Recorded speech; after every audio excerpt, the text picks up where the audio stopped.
നമ്മുടെ നാട്ടിലൊരു സ്വഭാവമുണ്ട്, ഉമ്മാനെ കൊണ്ട് വീട് കുടിയിരിപ്പിക്കുക, ഉമ്മാനെ കൊണ്ട് ഉദ്ഘാടനം ചെയ്യിപ്പിക്കുക, ഉമ്മാനെ കൊണ്ട് കുറ്റിയടിപ്പിക്കുക. ഇത് പുതിയൊരു റിസർച്ചിന്റെ ഭാഗമായിട്ടുണ്ടായ ഒരു സംവിധാനമാണ്. സത്യത്തിൽ ഉമ്മ എന്ന വ്യക്തിക്ക് ഒരു പ്രത്യേകതയില്ല. ഉമ്മ എന്ന വ്യക്തിക്ക് ഒരു പ്രത്യേകതയില്ല. ഉമ്മയ്ക്ക് പ്രത്യേകത വരുന്നത്, എൻ്റെ ഉമ്മയ്ക്ക് എനിക്ക് പ്രത്യേകത, അത് ഉമ്മ ഞാൻ ബഹുമാനിക്കണം എന്ന്. എൻ്റെ ഉമ്മയെ ഞാൻ ബഹുമാനിക്കണം. ഞാനൊരു മകനായിരിക്കും, എൻ്റെ ഉമ്മയെ ഞാൻ റെസ്പെക്ട് ചെയ്യണം. അത് എൻ്റെ ഒരു കടമയാണ്. പക്ഷെ എൻ്റെ ഉമ്മാക്ക്, ഉമ്മ എന്നൊരു വ്യക്തിക്ക് ഒരു പ്രത്യേകതയില്ല.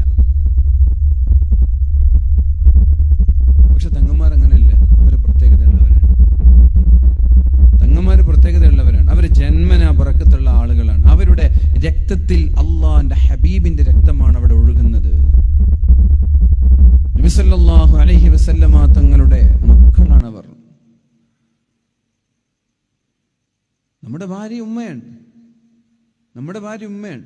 പക്ഷെ നമ്മൾ ഭാര്യയെ ഏതെങ്കിലും ഒരു ഷോപ്പ് കൊണ്ടിട്ട് ഉദ്ഘാടനം ചെയ്യിപ്പിക്കും, നീ ചെയ്യുന്ന പറഞ്ഞിട്ട്.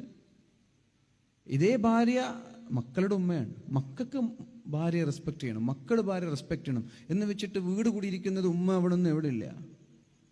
ഉമ്മ ഉദ്ഘാടനം ചെയ്തുകൊണ്ട് ബർക്കത്തുണ്ടാവുമെന്ന് എനിക്ക് തോന്നുന്നില്ല.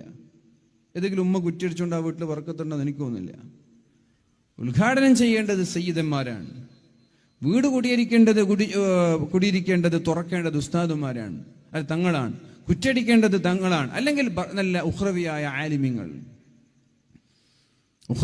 ആലിമീങ്ങൾ ബർക്കത്തുള്ളവരാണ്. തങ്ങന്മാരൊക്കെ കൂടിയിരിക്കുമ്പോൾ ഉമ്മാനെ അടുത്തിരുത്തിച്ചോളി, ഉമ്മാനെ പരിഗണിക്കണം നമ്മൾ.